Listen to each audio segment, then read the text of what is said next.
SEO, you need targeted paid traffic. SEO is good, it's a long-term strategy, but it's not going to pay the bills today. It's not going to help the people right now. And so targeted paid traffic, it's important, it's crucial, it will change your practice. And so, as I mentioned, SEO, 3 ways to get people to your practice is your website, Google My Business, just a social media profile and posts, Yelp profile, it's free, health grades, various listing search engine optimization. Everybody should do all those. It's implied that each thing up here people should be doing. But in terms of paid new patient channels, we got Facebook advertising, of course, exciting stuff.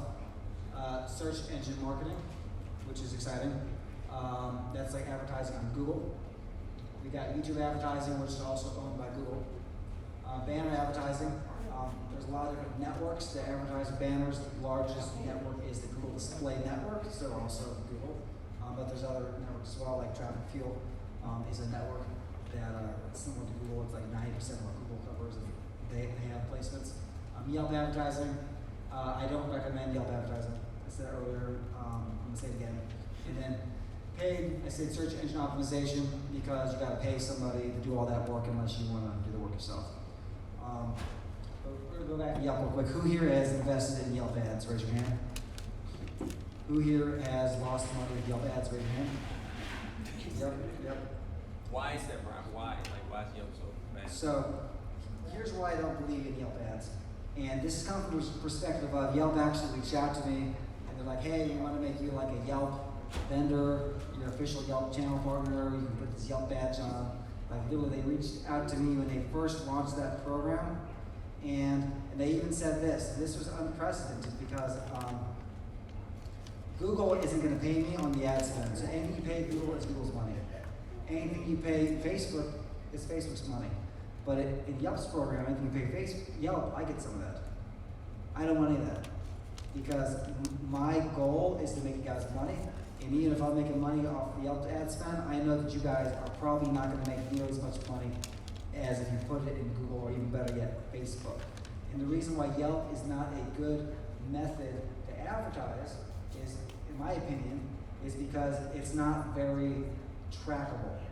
Like they might tell you, oh yeah, it's working really good, but they consider like if you click to your website or if you get directions to your website or if they click the ad, stuff like that, they count that as a lead.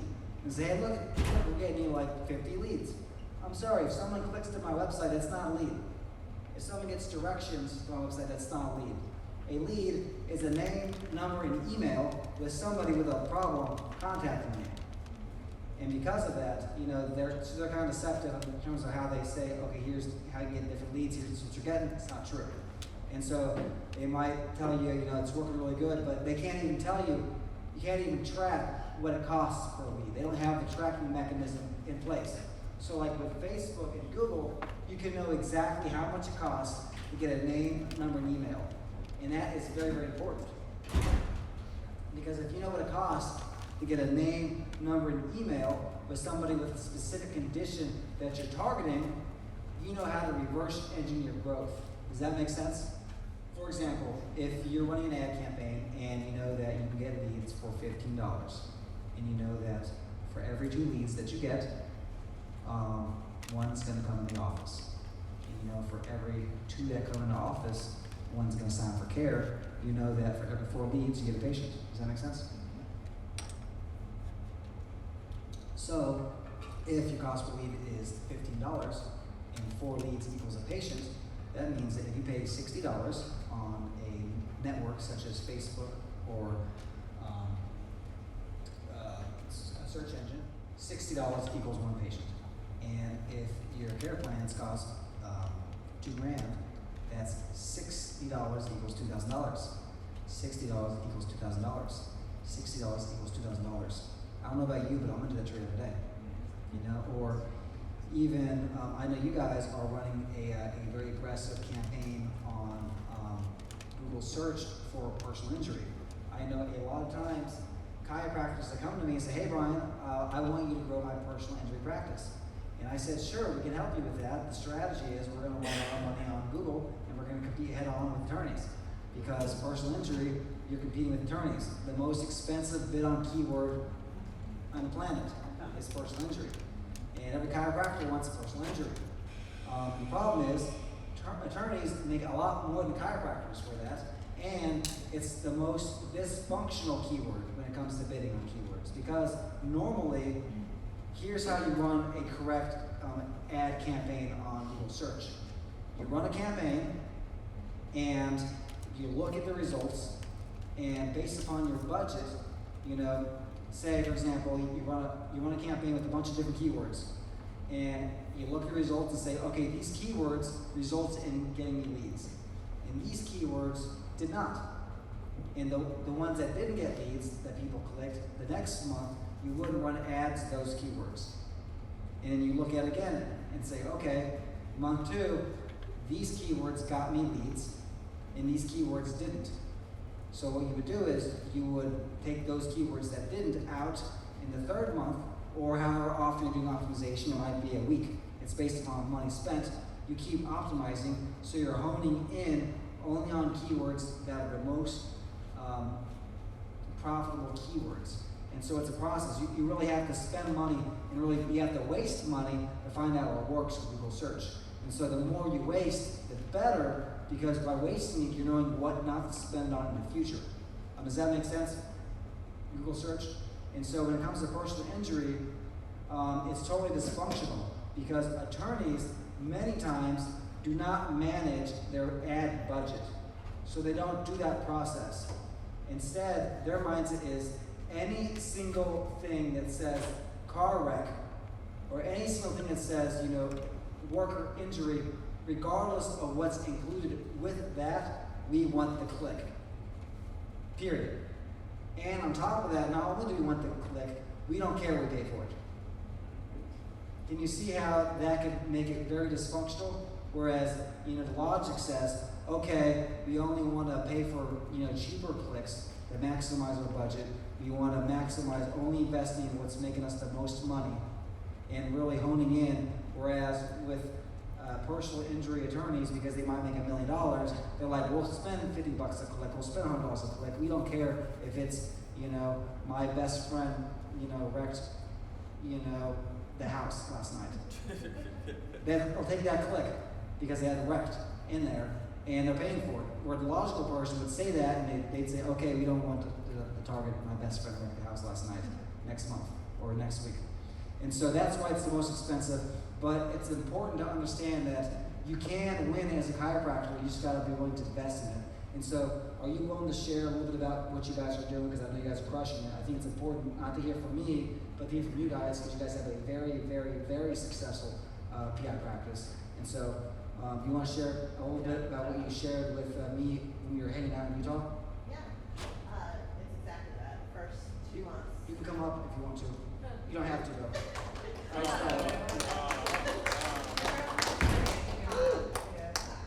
It's good. Here's the way I went.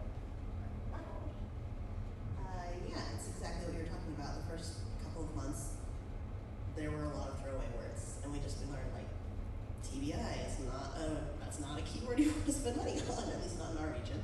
But yeah, we watched it. We kept tailoring, targeting like more specifically as we went, and just throwing more money at those words. Checking out our geo-targeting, we can tell based on the search terms and the zip codes which people are actually clicking on our forms, which ones actually end up in the office. So yeah, we cut out a few zip codes that just were never returning anything good. So just being on it all the time.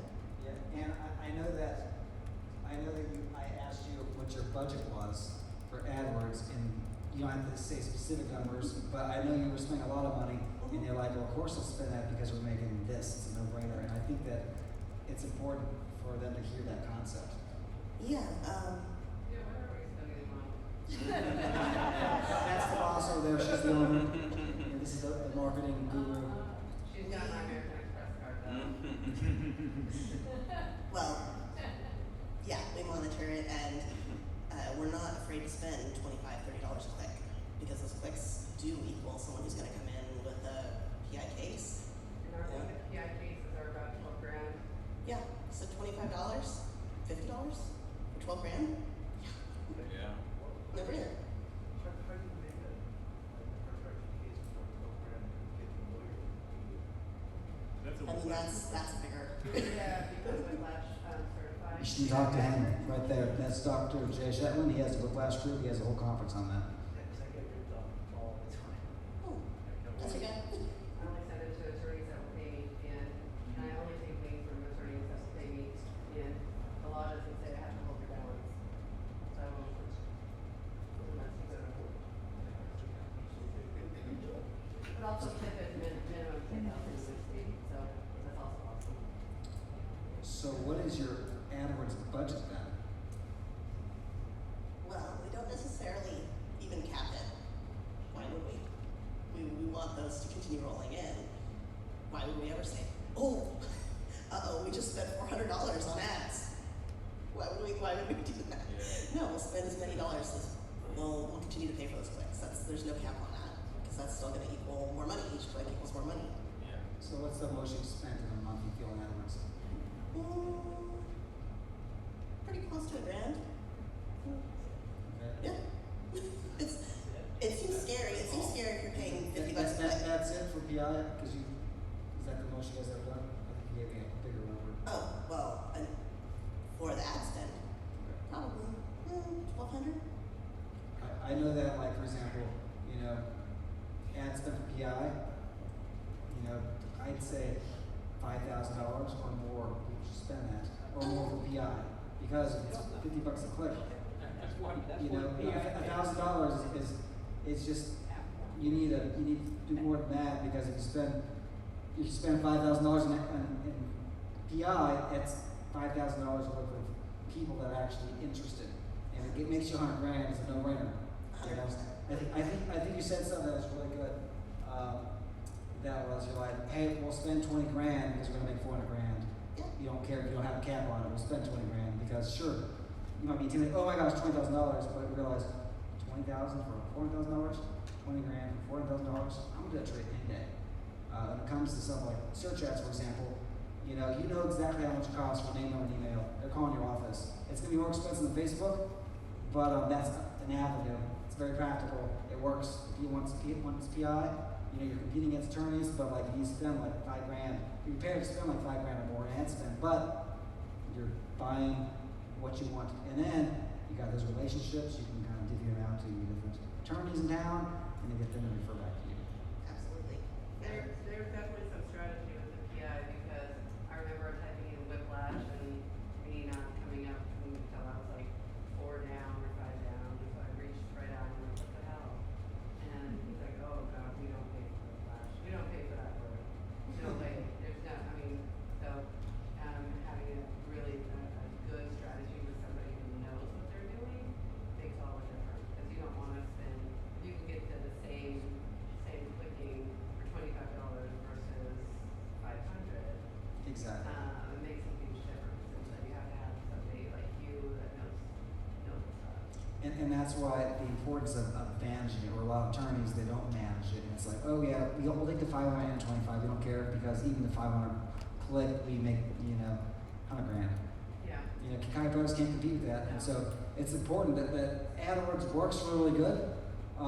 It's more expensive than Facebook. The quality's better, but it's more expensive.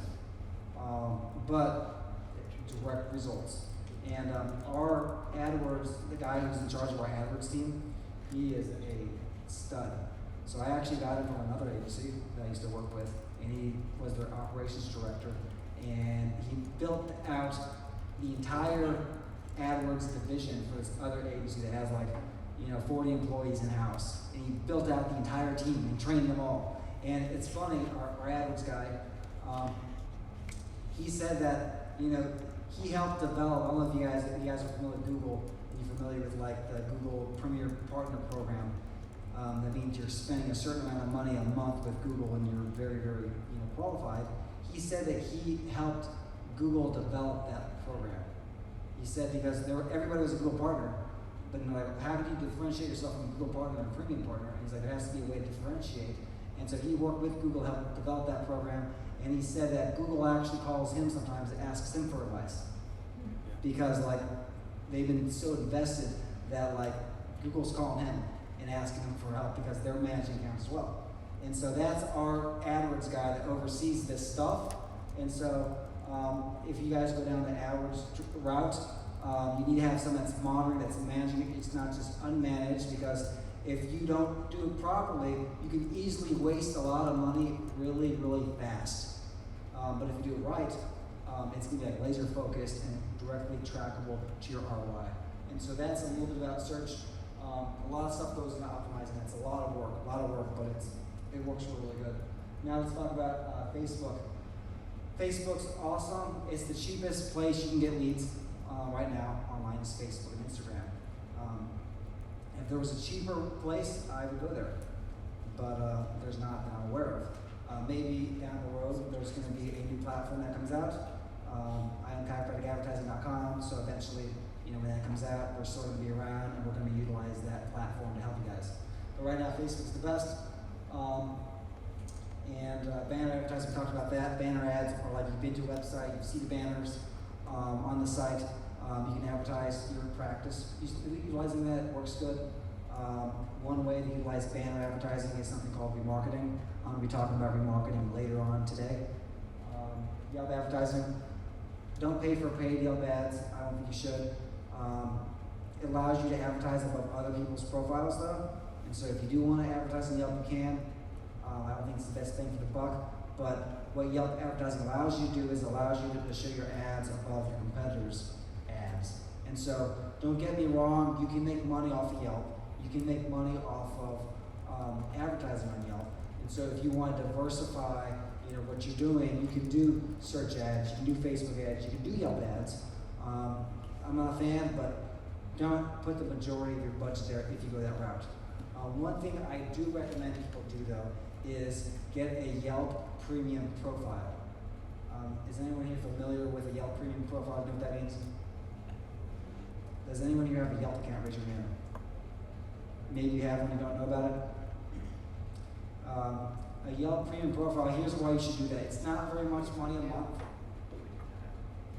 But the reason you should do this, and this is why I think everybody should do, it's not very much money. It's like, I don't want to even say price, but it's like less than $100. It's cheap.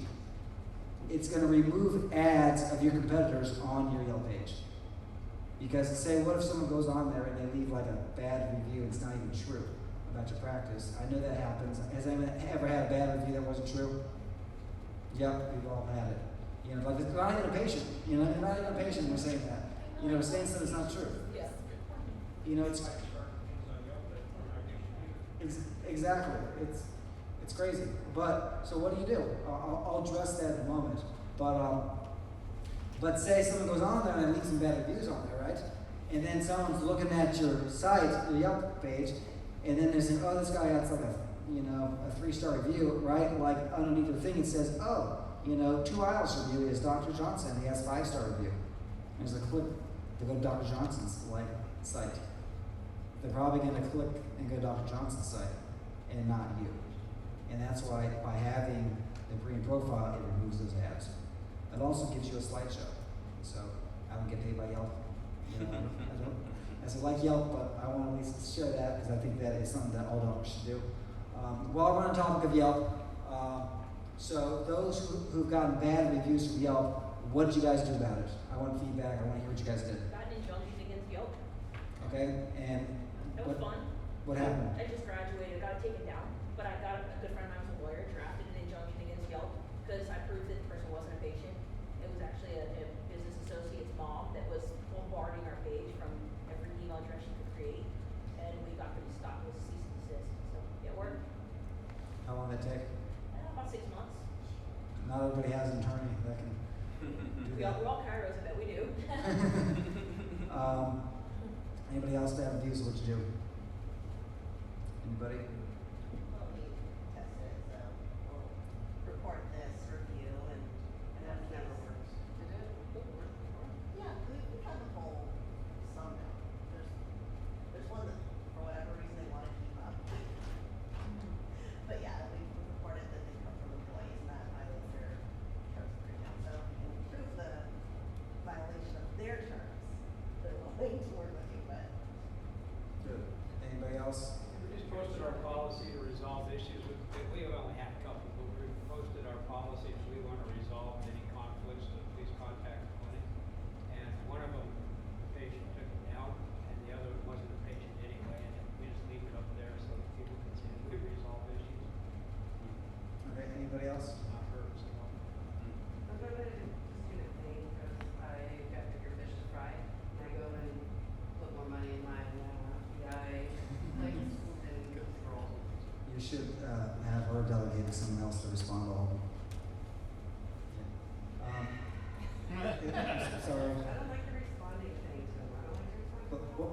why I said it, because if you respond to them, it shows the other people who are going on there that you're responsive and you care. And so even, it's frustrating to respond to. If you respond to all of them, even if it's a bad one that's true, that you guys totally dropped the ball and you totally messed up, if you go on there and you respond and you apologize and you want to make it right, people see that and they see that you're trying to put your best foot forward and you're actually trying, and it's actually going to improve. And there's also a study that shows that actually having a 5-star perfect review isn't the best to have for performance. Actually have a little less than 5-star because no one believes someone's perfect. And so if you're not 5-star, it's more believable. And so be encouraged by those that. I had one that was like really slanderous and stuff, and I did a nice response to it and left it up rather than trying to fight to take it down. Okay. And though in the beginning I thought it did kind of bump our stats a little bit, I actually had people come in like, oh yeah, I read that. That person was crazy. I read your response, and so that's why I'm here. I thought, oh, that's kind of cool. They actually did their homework. Great example. And additionally, like, if you actually made a mistake, I'd say the first thing is reach out to them and try to resolve it and ask them if they'll take it down. If they were a patient, you probably have a number, you can call them, apologize, do what you need to do, and see if they take it down. If they don't take it down, respond directly with it, because they could take it down on their end. So if you reach out to them directly and just try to resolve it, they might take it down. If they don't, I'd say the next thing is if it's not true, and if anything they say is not true at all, flag it and mention that and document that. And because if you document and say that thing's not true, even if the rest of it's true, they have to take it down. Yelp does. And at least they're supposed to as part of the product. What about Google? I'd say the same way in terms of do the same thing with them. And then, and if it's, it's true and they won't take it down, I would say respond to them as soundly as possible, trying to mitigate it, like what you said on there, and that'll make you seem more real, because no one's perfect. I have a question really quick. I've kind of been following these trends, and I'm curious as to why none of you marketing guys have gotten your teeth into Pinterest. Because that's our target demographic. An average woman spends 6 to 8 minutes on it a week. So I just have never understood why that hasn't become at the forefront for marketing people. Is it because you can't geofence it? Is that part of it? Yeah, I think that's a big thing, is that, I've looked into Pinterest, but That's it where they just, spend their time, so it makes sense for us yeah, to target. like, as I said, I want to find the channel that's going to make my doctors the most money, and as long as we can find a way to monetize people on Pinterest to come into the practice and we can effectively do that, and once you find a way to utilize Pinterest effectively at scale, absolutely. And the good news is platforms change a lot of times, and so maybe in the future Pinterest is going to be an even more effective way for us to target paid traffic. I know, for example, like Snapchat, they're trying to have like paid traffic, but tweens is not your demographic. I literally had like somebody who worked at Snapchat that says, hey, we want to help develop a platform for people like you to advertise, and they even offered me free Snapchat money to try to advertise for chiropractors. So I come down to the Snapchat office, but we typically target people 25 to 60. Ideally a female, because the female is usually going to make the health decision of the family. Am I correct? And so, like, primarily we're targeting, that's like our demographic, not a tween, and or a 13-year-old, or 14, 15-year-old on Snap. And so that's why it's important that you advertise in the platform that your audience is on. And it's funny, you see a big shift of people going over to Instagram, which is owned by Facebook, by the way. We can advertise, or a big shift of people going on to other platforms. But a lot of the older generation, they're on Facebook, and they're the ones that have the checkbook, and so that's what we want to reach. Do you do Facebook advertising for PI? Because I would see these $29 things, but I don't hear or see the Facebook PI. So it's funny that you say that. While I was on my flight heading to Whiplash Group, I saw in my phone, it's the first time I saw that, I was actually being targeted for PI by a law firm. And I'm like, interesting. They think I'm in a wreck. I'm like, everybody wants PI, so how are they targeting me? Because I was curious. And so you guys maybe didn't know this, but whenever you see an ad, you click on the top right corner and say, why am I seeing this? And they will tell you why you're seeing that ad. And whether it's you fall into a certain demographic targeting, maybe a customer list, a variety of different reasons. But it said that they were targeting me because Facebook thought I was somebody interested in a personal injury attorney. And this happened within the last 2 weeks, 3 weeks. And so I told my uncle, I'm like, hey, you need to look at this. I think there's something wrong with something here. And so I think I'd be really interested because and then it's funny, I was at the marketing conference with Dr. Shetland and the other guy there, the other marketer there. I showed him that. I said, look at this. I'm like, I got targeted with this on Facebook. Have you seen that before? He's like, I've never seen that before. I'm like, I've never seen it before either. I'm like, I think they just created this category of personal injury attorneys. People are looking for that. I'm like, this is a new category. I have never seen that. And so we haven't tested yet with a chiropractor because literally it just happened. But we'd be very interested in seeing what that would look like, specifically targeting that demographic. Because the problem with Facebook is before there hasn't really been like a really good way to target PI, just strictly on Facebook. Like you can do those promotional offers like you're talking about, like a new patient offer, and PIs will come in with those. But you have a high cost per lead doing like a general blanket campaign. But if you're paying $35 per click anyways, maybe it comes down to you might be able to get leads for like $200 a lead there. If you can get leads $200 a lead, it doesn't matter because you're getting those leads. It just matters of split testing because every market's different. Does that answer your question? Yeah, because I don't know why anybody would chase down these, I haven't done Facebook advertising yet, so I don't know, but I see, I'm in a lot of chiropractic groups that do, and it's nonstop complaining about it, and the low quality leads, and I'm always like, why are you spending money for low quality leads? Why wouldn't you spend money on, for example, what we're doing, because you guys are high quality? Because they don't want to spend the ad budget. Because they don't want to spend $5,000 a month. That's why. I'd be interested in trying that, yeah, For sure. And here's another way to do it too, is they come in on the front end from a search ad and they remarket them on Facebook, which we can talk about later. Yeah, okay. That's a big one too, which you guys aren't doing, which means you guys are actually wasting a lot of money on your guys' clicks. Especially over here talking, not listening to. Yeah, and that was the most important thing of the whole conference there. We should probably repeat that. Yeah, I can't.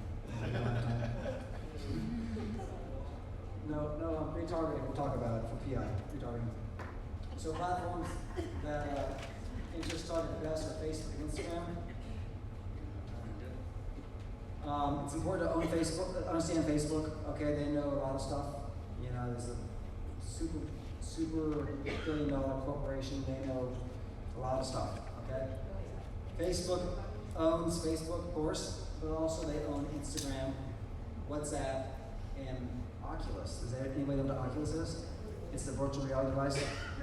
Oh, I see it on my Facebook thing on the side of it, like, Oculus. Yeah, they own that, so they're not paying for those ads. So they own that, and so here's what's interesting. Because they own all this stuff, they have a lot of information about you on these different platforms. And so even as people, start buying like an Oculus and you engage on there, you can use useful information over there and advertise on Facebook.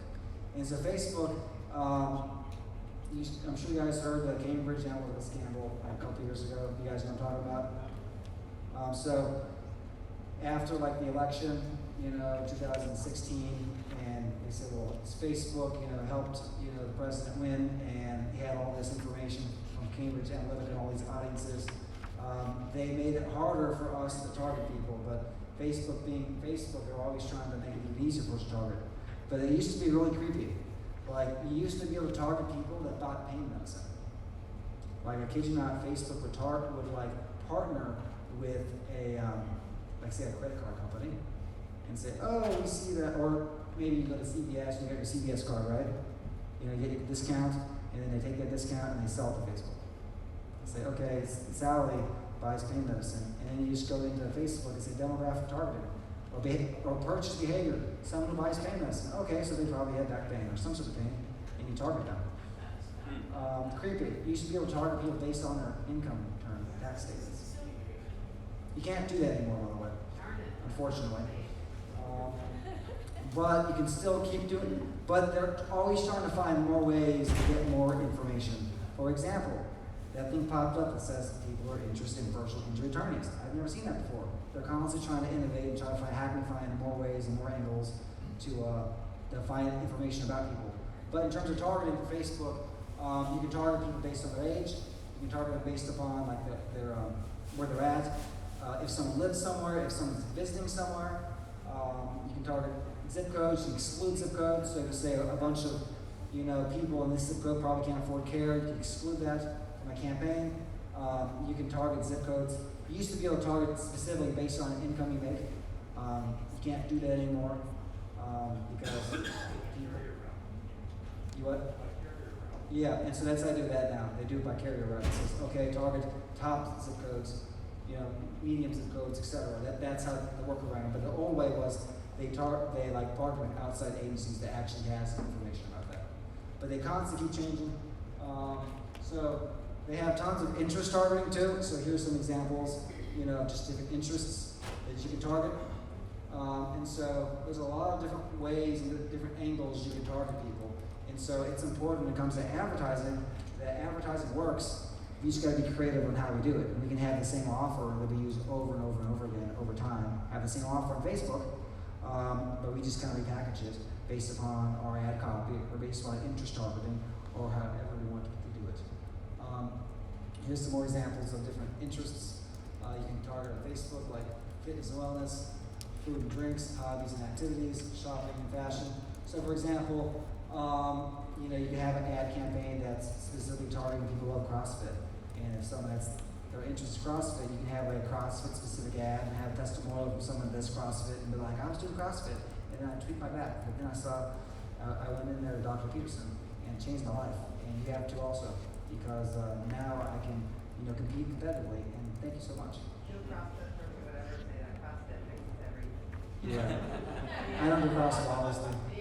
There's like, no, CrossFit fixes anything. Yeah. And so, but you can do that, or you can target dancers. If you like dancing, it says, hey, it's just totally obscure, but you wouldn't think that's a campaign. I've never seen a Facebook ad campaign for a chiropractor targeting a dancer, right? I just thought that just now. But now that I think about it, that's a very viable campaign. Say, hey, are you into dancing? You can mess up your back doing this.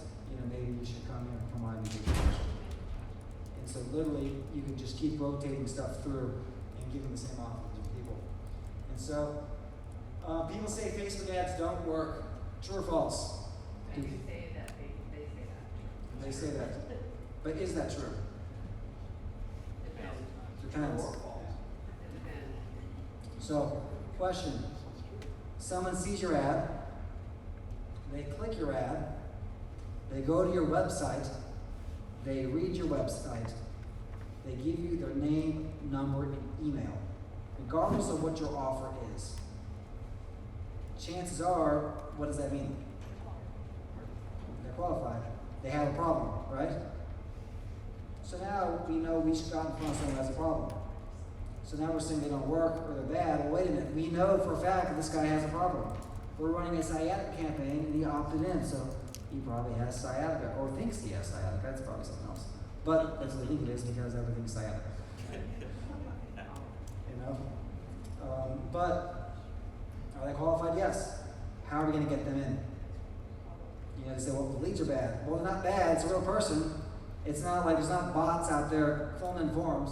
We don't make money if people are having bots filling in forms because, as a marketing agency, our desire, at least it should be, is to make our clients a lot of money and help a lot of people get better. That should be our goal.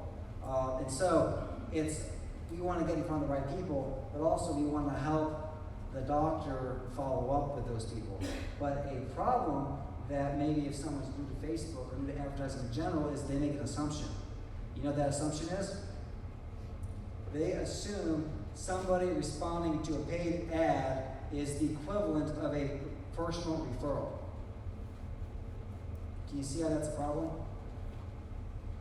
Because most people are used to living off referrals and word of mouth, am I right?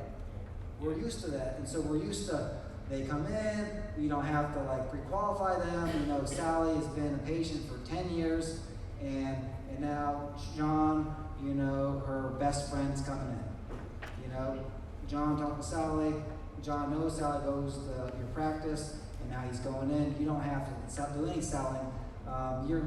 Your bathroom could be totally dirty. Trash isn't taken out because it doesn't matter because Sally says you're the best. And because of that, it doesn't matter what it looks like. It doesn't matter that your staff is having a bad day. You go in there and they're signing up for care. Not so with the Facebook and paid traffic. Because remember, they don't know you. They do not know you. And people are already weary anyways regarding stuff online, depending upon how old they are. And depending upon what kind of ad we're running, if we're running like a stock photo versus like a personalized image ad versus a video ad, you know, they might not even necessarily believe or see you as a real entity. And because of that, there's no emotional connection. And so maybe there's not that incentive for them to put that appointment on their schedule. And they forget. Not that they don't have a problem, they're just bad administrator. You know, and life happens. You know, I talked to one chiropractor recently, and he said that what he realized is that the people in this area weren't flaky. They just were good, hardworking people, and they would get called into work. Like they have an appointment, they confirm their appointment, but outside their control, they get called into work, and they can't make their appointment, and they forget to call and reschedule, etc. But the reality of it is, the people have problems. The problems aren't going away, likely, without chiropractic or another solution. The solution, I believe, is chiropractic. I don't think the solution is not masking it with pain medicine. The solution, hopefully, isn't surgery, especially if it can be solved with chiropractic, right? But what are we doing to cultivate that relationship over time? Do we have an autoresponder sequence set up? Do we have a nurture sequence set up? Are we actually picking up the phone and calling them? Are we calling them from the same phone number that automatically texted them? You know, because chances are, does anybody here, you guys, I'm sure the answer is yes, because people are calling you all day long, but on your cell phone and not your business line, you guys answer phones, assuming that you don't give your cell phone to patients. You guys answer numbers you don't recognize. No? Never? Never? So why do we expect patients to answer our phone calls when we call them? Am I right? Right. You don't answer them. I mean, I know for a fact, okay, I have a business line and I have a cell phone, all right? Anybody calls the business line, I know it's a chiropractor, most likely. I'm answering it. If they call my cell phone, if it's not saved in my phone, I'm not answering it. I even have a program that I pay for that helps block those numbers.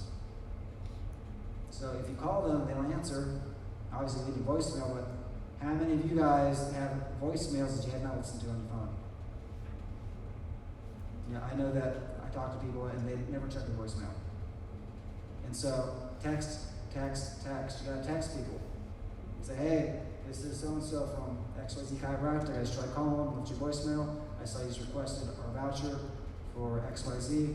And you can schedule on yet. Is there a time that you want to schedule for that you didn't see online? And then you make sure you have your follow-up sequence, like keeps texting them. You know, one of the problems that we see if people run ads is maybe they have like an automated text message going out or sequence. We've seen people that have this issue, but the front desk isn't told to use that. So they're not checking the texting, they're not checking the system, they're not checking the app, and now they're calling from a different phone number, and now it's confusing.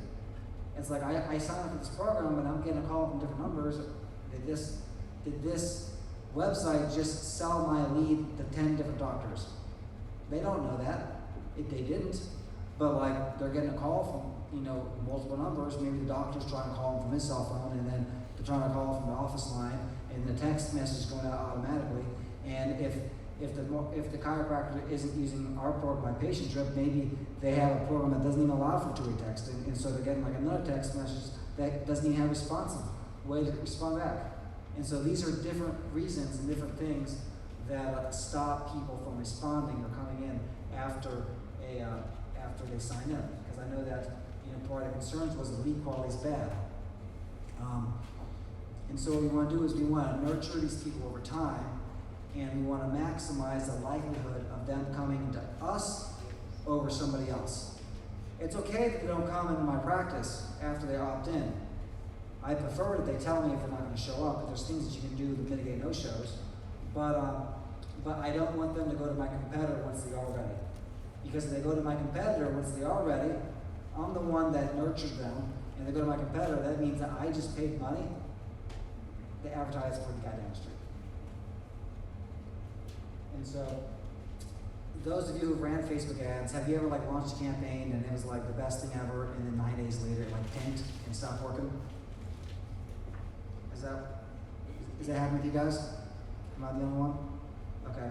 So sometimes I launch ads targeting chiropractors, and it's like the best thing ever, right? And like I'm getting my chiropractors scheduling on my calendar to like, I want to talk to you, Brian. I want to hear about your stuff. And then like it's super cheap, and then 2 weeks later it's really expensive. So I've seen also targeting chiropractors, and I'll tell you why that happens. But before I get into that, who here has a personal Facebook profile? Raise your hand if you have a personal Facebook profile. Who here has where you went to chiropractic college on, or if you're a chiropractor, on your profile? Have you guys ever seen my ad? Any ads by me before? You have? Anybody else? You have? Anybody else? That's unfortunate for those that haven't. I'm trying to reach you guys. So,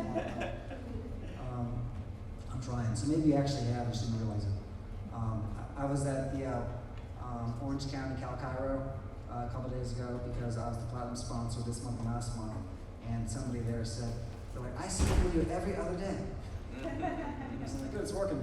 Somebody asked how to target chiropractors, and gives you Dr. Shetland how to target chiropractors. And I'm sure you guys, everybody sees every other ad. It's like a Facebook marketing agency saying, let me tell you how to make $1 million. Am I right? Every other ad's like, we got this guy, all these leads, and it's the best thing ever. You know why you guys are seeing those ads? Because it's super easy to target chiropractors online. Super easy. Like, you don't have to be like a Facebook guru to target. It's easy to target chiropractors, in my opinion, than it is to target patients in your area.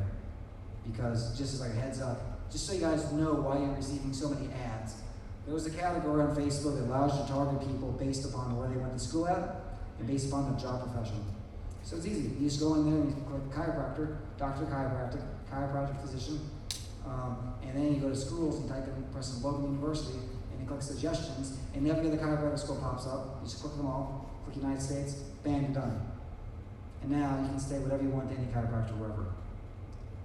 And that's why you guys are seeing so many ads for chiropractors. But it doesn't mean that they know how to run Facebook ads, it just means that they know how to do that one thing. It doesn't mean that you know how to write copy. It doesn't mean that they're HIPAA compliant in what they're doing. It doesn't mean that they have a terms of service agreement on the phone they build you. It just means that maybe they bought a course, online and saying, hey, chiropractors are the low-hanging fruit. Let me teach you how to, make $1 million by milking chiropractors, even though you don't even know what a chiropractor does before until you bought this course. I'm saying that because I see this, and like my family are chiropractors. I care about chiropractors, and like I see like chiropractors get burned all the time because they're like, oh yeah, we tried, it didn't work. It's because the person didn't know what they were doing, and they were practicing on you. How many of you guys get calls like every day, 20 calls a day saying, hey, let us try this thing or give you this whatever, and every single day you just call 20 times a day, 30 times a day. How do you know who to hire? How do you know if they're relevant? Are they compliant? I don't even know.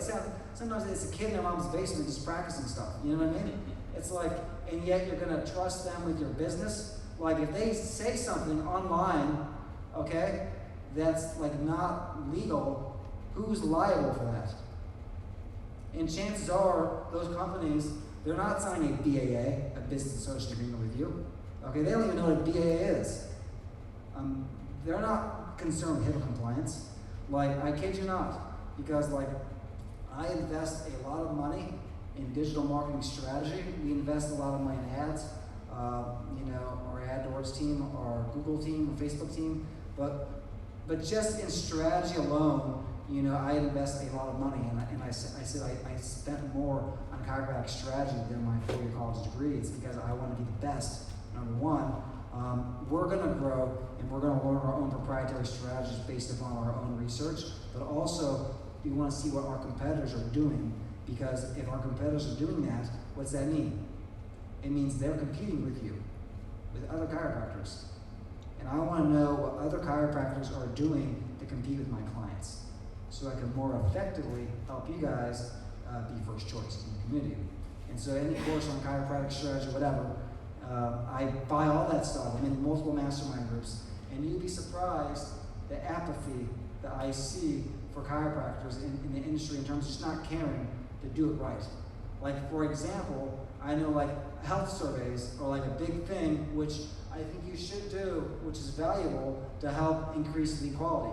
Because you were saying that the equality is bad, right? And so, especially with, say, regenerative therapy practice, which you guys are, it might be, here's an online health survey, take this health assessment. But here's the problem with those health surveys.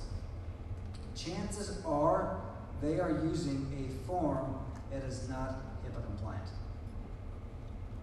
And I say that because, there's a concept called funnel hacking, where you essentially go through a competitor's funnel and kind of see what they're doing, right?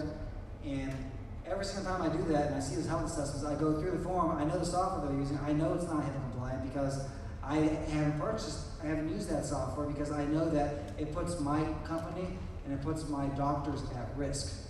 But because they want to save, $40 a month, they throw everybody onto the one thing that's not compliant to save $40, not even thinking that ramifications that, God forbid it doesn't happen, but what if it does happen? What's the minimum fine? And speaking in the topic of HIPAA, how many here correspond, you don't have to raise your hand actually, don't raise your hand, who correspond with patients with an email that you're not paying for, in terms of like, you're using like a Yahoo, you're using an Outlook, you're using a Gmail to communicate with patients. Chances are, at least somebody in this room is doing that, and that is a violation. But yet people are doing it. I know that because we have people looking through lists and lists and lists of chiropractors. I have a database. I have a list of every chiropractor in the country, and we have software that literally takes everybody's phone number and their address and their email, office email, all in the one spreadsheet. Now looking through that, and you'd be surprised, even like very, very large practices, that their email that they're corresponding with might be like, Dr. Jeff 183 at yahoo.com. or at gmail.com. And the reason why we can't use that to correspond with patients is because those platforms scan your email, and based upon that, they target ads. And so it's not secure. And so that's a side tangent that I just want to throw that there as a freebie. And so we're going to talk about why ads don't perform. But was that helpful? What I shared there, was that good? Hopefully. Hope you guys aren't mad at me for saying you may not be compliant. Ad fatigue, as I said, this is a big issue. As I said, I can just run a campaign. Like I remember I ran a campaign targeting chiropractors, and I said, learn our new zero ad spend system. Been burned to Facebook ads, that's okay. Don't spend a penny on ads and get patients in the door. Learn our system. Click here. That thing was gangbusters. Crushing it. I was getting chiropractors opting in for less than $1.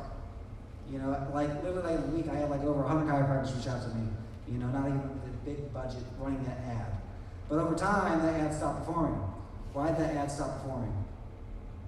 This concept called ad fatigue, which means chiropractors kept seeing the ad, they kept seeing the ad, they kept seeing the ad, and they start ignoring the ad.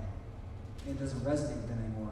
And so when you launch a campaign, one of the reasons why it works really good at the beginning is because no one's ever seen that offer before, and no one's ever seen that ad copy, and no one's ever seen that ad before. It's something fresh. You're like, oh, that's interesting. Oh, that seems like a good offer, and they get it.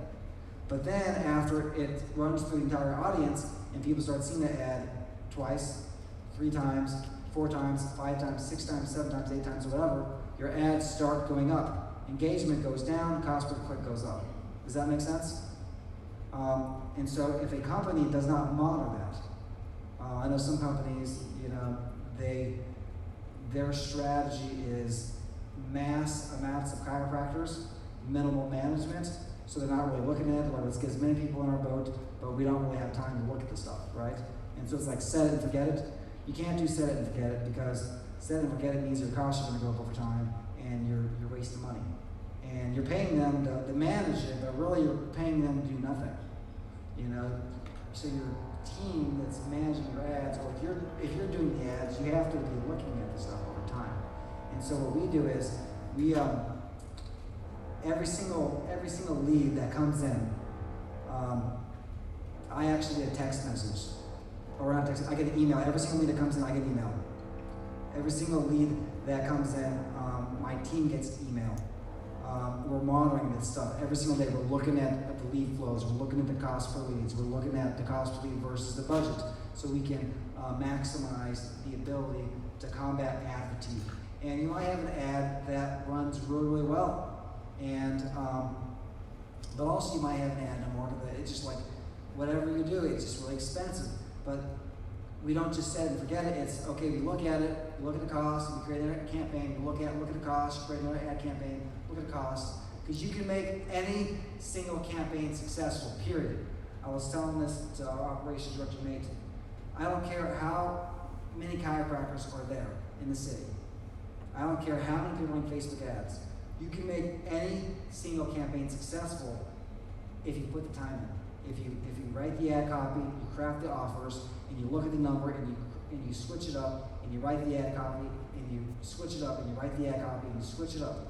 And there's multiple things. It might be the ad copy, but maybe, just maybe, it's the landing page. And so what if you go to the landing page and you realize, wow, 10% of the people on this website landing page I've created are actually giving me their name, number, and email. What if I improved the landing page to the 20%? I just doubled the amount of people opting in and cut my lead costs in half just by optimizing the landing page. But what if you took the landing page to 30% or 40%? And that's what split testing you were asking about earlier comes into play. Looking at that, because those people who don't opt in, what do? They go to a competitor. Someone clicks the ad, they're looking for help. So ad fatigue, that's one of the reasons that ad costs go up. Another thing is competition, and this is important too. I just wanted to know, so I had a coach years ago, probably 10 years ago, said you can't do today what you did 18 months ago in advertising. You always have to be changing. Now that it's digital, it seems like 90 days is about 60 to 90 days is the time frame. If I'm understanding what you're talking about, so Yep. we don't have ad fatigue, we got to keep it fresh. You have to keep it fresh, so you have to constantly be writing ad copy. And the good thing for us is because we work with so many doctors around the nation, we have proven concepts in different markets that literally we're able to write fresh copy for different cities and then rotate them through to everybody, so we're not practicing, but we're actually using proven concepts. And so it's really valuable for that. But that's a really good thought. And also, you never know when a worldwide pandemic's gonna break out too, right? Didn't see that one coming. But here's the thing though, we see ad costs going up, but there's a huge opportunity to see ad costs going down, because what do people do in this, especially as not you guys, as you guys are here, but many chiropractors, they're freaking out and they're total showing, right? I gotta save my money, I got a total show, what are we gonna do? We gotta save because of all this stuff. But really, you guys are smart, you guys are here to say, no, there's an opportunity, because people aren't out and about, they're at home. What are they doing at home? They're on Facebook, they're online, they're on Instagram, And so what if you address those issues, you address those concerns, and you develop yourself as an authority in your community? Because no one else is doing it. Everyone else is saying fear, fear, fear, fear, fear. But what if you say, here's some tips that you can do. Here's how we want to help our community. Here's how we want to help South Jordan. Here's how we want to help Santa Ana. And just doing that, here's how we want to help Temecula, and just being there. It doesn't always have to be an offer. It can be you're just educating your community and you're giving, knowing that you're building a brand. Because we don't want you to just be a referral doctor, we want you to be first choice. First choice means you have to have a brand in the community. Building a brand means maybe there's not a definite, I saw that lead today, but maybe by building a brand today, 3 months from now when someone's in a car wreck, they remember you. Or 6 months from now, or a year from now, or 2 years from now, or 5 years from now. Because I know most of the people you're probably going to be in practice the next 5 years, am I right? You don't plan on going anywhere, you don't plan on retiring. And because of that, we need to think long term, not short term, our strategy. Competition, I think that's really important to think about this. So if you launch an ad campaign and it's not performing, especially if you hire a company and say, hey, do this campaign, it's important that whoever you work with, they know what you've done in the past. Because if you've done like 4 campaigns that are very similar to what you're asking them to do, and the lead costs went up because of ad fatigue, they need to know that so they don't do that campaign. Does that make sense? You just jump in like, well, they couldn't produce results. Yeah, because you spent like, $30,000 in advertising the exact same offer and that exact same ad, for the last 2 years. And then you hired someone else to do that and didn't tell them that. So provide information so people know what you've done in the past so we can change things up. Another thing that's important, and this is really exciting, and you guys may not know this, as I said, the Cambridge Analytical stuff that was big for Facebook. They took away all of our cool targeting, some of the cool targeting, okay, but they gave us something even better. They took away the cool targeting, but they gave us the greatest gift ever. And you guys probably don't even know what that is. Did you guys know that they now have something called the Facebook ad library? Raise your hand if you're familiar with the Facebook ad library. So, she's familiar because she manages my ads. So, did anybody here know that you can look at your competitors' ads anytime you want? Raise your hand if you do that on Facebook. Facebook ad library. So, this is incredible, okay? It's absolutely incredible. The greatest gift Facebook has given us, okay? And the greatest gift it's given me as a digital marketer, because I can see what all my competitors are doing, is get this. Go to any of your competitors' websites, and then go to your site, so when you get home, make like a list of like 5 or 10 of your top competitors in your area. You guys aren't competing with each other, but other chiropractors in town that maybe you feel have large budgets, that maybe want to be more busy than they are. And go to their website and look for their Facebook icon on their website. Click that, and then go to their Facebook page. And on the bottom right corner, you're going to scroll down, there's going to be something called page transparency. And so, back in the day, it used to be cloak and dagger. You don't know who's running what on Facebook. So you launch a campaign, and the ad's like, really expensive cost per lead, and you're like, you don't know what's going on here. You're like, I think people are advertising and buying up all the ads, but you don't know. Because as more people are buying ad inventory in your city, what does that mean? Costs go up, right? And so you're like, well, what's happening? Are other chiropractors buying some more ads? Or are they running some more ads? So you can literally go there and look at every single ad all your competitors are running online on Facebook. And then you can go look at any other doctor, also any other physical therapist, or any other person you feel maybe competing with you. You can go see what they're doing. And maybe they're running an offer that's just exact same offer as your offer, except it's like $10 less. And maybe they're running that offer for like 2 years. And you jump into the market and you think that you're running this really awesome special, but really these other guys have been doing this for 2 years and spent $50,000 on it, or $25,000, or whatever, advertising something that's even better offer than you offer. And so by looking at stuff, you can get a feel for what the community's doing, and then what you can do is you can craft an ad campaign that you feel would maybe differentiate yourselves from other people, or you can just target them dead on and just say, hey, we're just going to sheer numbers, try to go after this.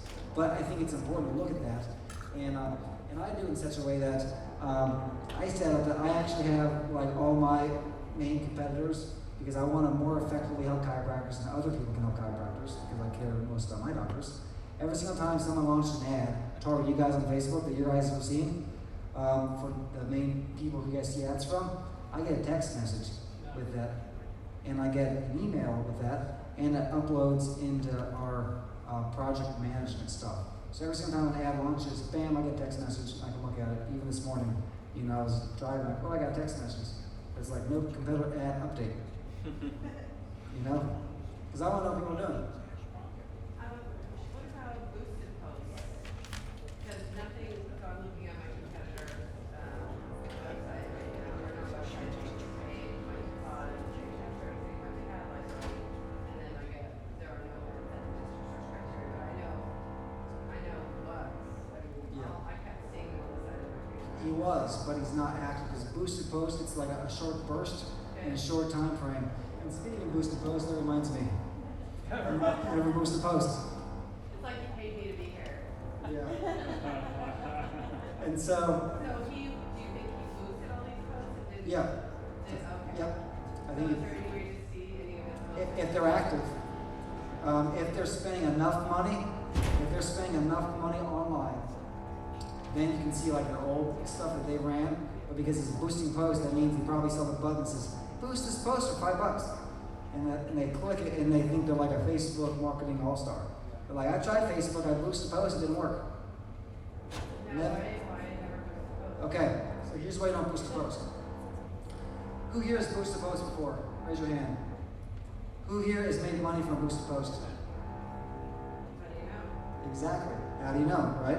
So boosted post, it allows you to boost, different posts that would seem organic, specifically to to people that like your Facebook page. Except for, I don't really want to reach people like my Facebook page. I already know them. I want to reach new people because I want new patients, not old patients, right? And I want to be able to target specifically who I want to get in front of.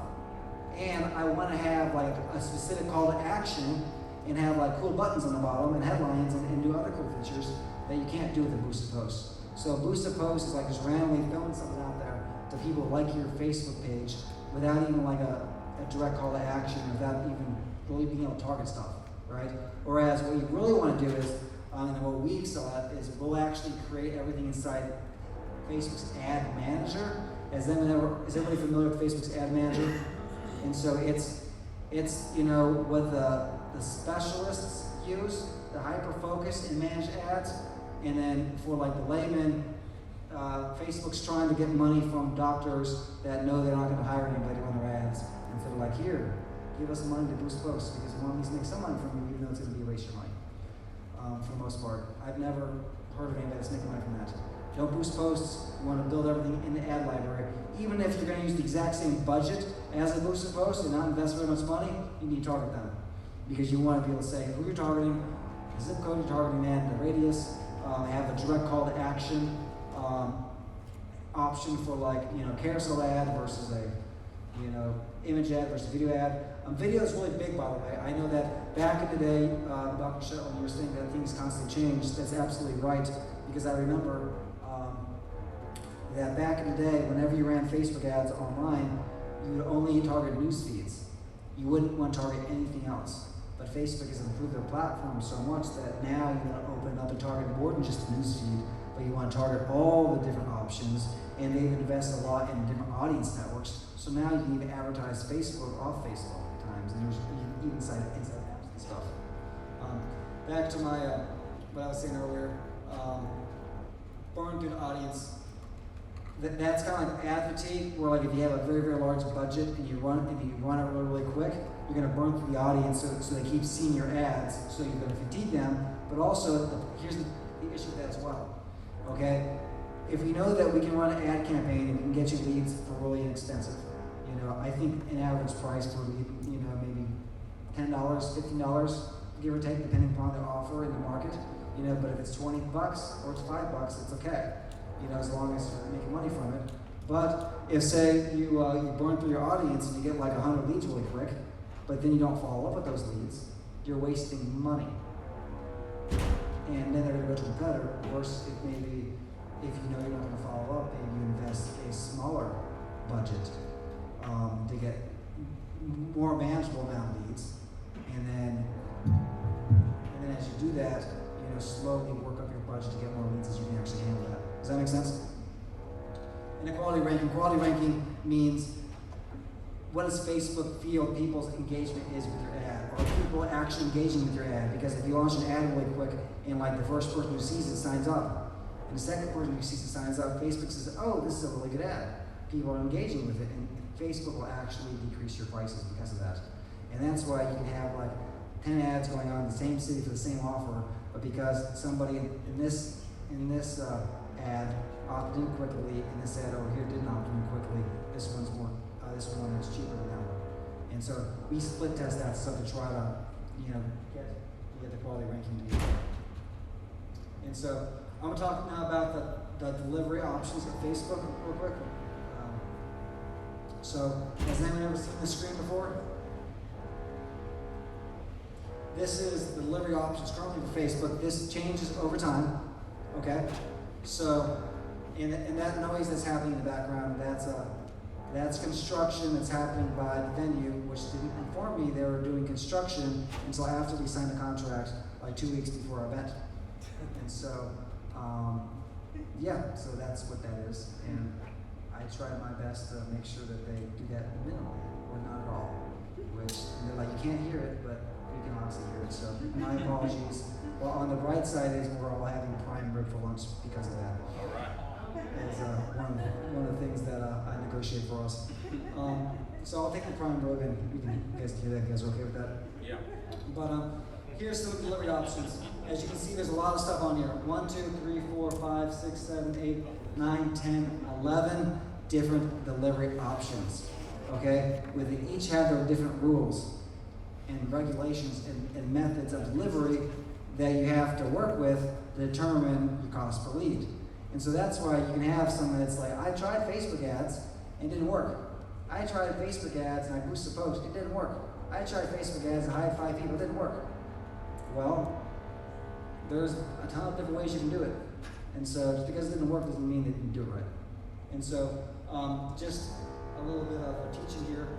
So if you're going to launch a campaign initially, if you're going to run a Facebook ads yourself, different considerations, I'd say do like a traffic campaign, engagement campaign, video views, lead generation, messages, and a conversion campaign. And I'm going to explain more to what this means. So like a traffic campaign means that you launch a campaign and the goal is to get somebody to go to your website and actually not just go to your website. You can do it by someone actually clicks on the ad, but then also you can do it that someone clicks on the ad and lets the landing page load. You have to install the Facebook pixel on your website and on your funnel. It's crucial that the Facebook pixel is installed on your funnel. And then once you do that, it's important that you set up conversions for what you want people to do. For example, you can track if somebody gives you their name, number, and email. You can track if someone schedules an appointment. You can track if somebody goes to your website and they stay there for 30 seconds. All that stuff. You can track if someone clicks a certain button. And so it's important that you install the pixel, you install the proper tracking on your site, or Facebook is blind. And then so what you can do is you can run a campaign that Facebook knows people are most likely to click on your ad and let the website load. The next one is engagement. Engagement is Facebook is going to show your ad to people who are most likely to maybe like your ad or share your ad or comment on it. With that, it's different in terms of what you can do with engagement. There's things that you can't really do with that because they really want to force you to like it or to share it. And then video views, it's where they, what do you guys think that means? Video. Yeah, and so it's people who are most likely to watch a video because maybe the people that are most likely to land the website are different from the people who are most likely to watch the video. Then we have lead generation. So lead generation is a lead ad. Who here is familiar with a lead ad? So lead ads is how I target chiropractors because it's easy. So a lead ad, which they didn't have those a couple years ago. So when these came out, it was a new thing where Facebook's trying to keep everybody in their platform. And so what this is we don't have a landing page, we don't have a funnel. It's you click this ad, it pops up, and it pre-populates your information, and you click a button, and it submits it. Here's the problem with that, though. Okay, you can set up a lead ad pretty quickly as a marketing agency.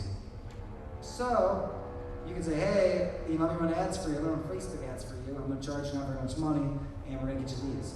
And then they set up a lead ad because they're super lazy, and they don't want to make a policy statement or privacy policy. They probably won't even use that, even though you have to have one to have lead ads, but chances are they won't even use it, or it'll link to your site, which doesn't have it, which you can't even do technically, but they do anyways, as I've seen it done, because you can, in the beautiful Facebook ads library, you're able to view your competitors' lead ads and look at their privacy policy statements, which I've looked at and see that they're not doing that right.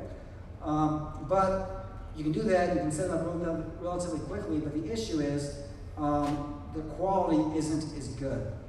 And sometimes people accidentally submit information, especially maybe an older generation, they accidentally submit information unintentionally as they're scrolling, and because it submits it automatically, they're scrolling, accidentally press the button, and then it populates and submits it to you guys. And you can get a lead, and you call grandma's like, what are you talking about? And they're like, did you fill out this form? Grandma's like, no, I didn't. And then you're thinking, why the heck did grandma go and fill out the form? It's obvious she filled out the form, but it was an accident because they're using the lead ad. And, or maybe they were qualified and they clicked it, but they have like their old phone number in there. And because they have their old phone number in there, and their old email they haven't used since they set it up when they were in high school, and it's been 10 years, that you call them and nobody answers. You email them and it doesn't go anywhere. And so those are some of the risks and problems with lead ads.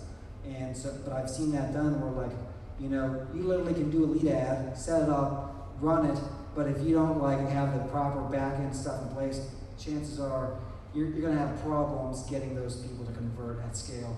And a good example was I set up a lead ad just to kind of do a test run for a doctor that I was friends with.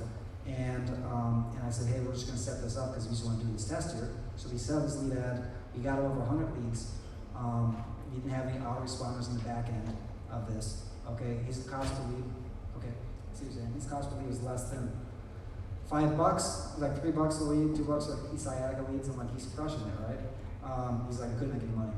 We got like over 100 leads. I didn't charge him for this because it was like a test as a friend of mine. But I just wanted to show him that. You know, because we're doing a test, because he's like, oh yeah, this other company was doing this. I'm like, well, let me show you, you know, that just because you do that doesn't mean it's going to convert. So we did that, we didn't have an autoresponder set up, and he's like, yeah, my staff's calling everybody. No, you're not. We, over 100 leads, nobody came in, because they didn't have the right staff training, follow-up sequencing, all that stuff on the back end. And that's another reason why I think that it's really good to have a funnel, because it's a much higher quality lead, and it's much better to have a follow-up sequencing in there. A message ad, I'm sure you've seen chatbots or stuff like that. That's what that would be. Conversion ads, those are really good. So conversion, that's really what you want, because that's the good stuff. That means somebody. What do you guys think that means? They're what? They're most likely to convert, right? And so, based upon other people going to your website, other traffic you're sending there, you know, Facebook says they want to get like 5 opt-ins a day in a week. If they do that, you know, they'll have the right information to show the people are most likely to see your ad, to have sciatica, to click your ad, to go to your website, and actually give you your name, number, and email. And so conversion ads work really, really good, but Facebook wants to have a certain number of conversions for them to even be able to optimize that properly. But that's some stuff about Facebook consideration for initial campaigns. Now we're going to talk about remarketing. Remarketing, I talked about a little bit of that earlier. So remarketing is like running a video views campaign, and then after someone watches half the video, we show them another video. And then after they watch half that video, you show them another video. Did you guys even know you could do that? So literally you can create like 5 videos. Maybe like the first one's talking about the coronavirus epidemic. Second video is talking about how to boost your immune system in light of that. And the third video is talking about how chiropractic can help you, boost your immune system. And the fourth video is a testimony from Sally that saw an ad on Facebook talking about it, and she opted in. And so you can see how you take like a layered approach, how it can be like super valuable in building branding and creating yourself a first choice provider in your community. Does that make sense, guys? And you can even do remarketing where if somebody goes to your website and doesn't convert and give you their name, number, and email, then you're showing them the video. So they go to the website, and then they're like, I didn't see that one here, and they leave. And now they're researching the competitors, and now we're following around with these videos. And now they watch video 1, they see video 2. They watch video 2, they see video 3. They watch video 3, they see video 4. And the reach campaign is pretty much you want to see as many people as possible.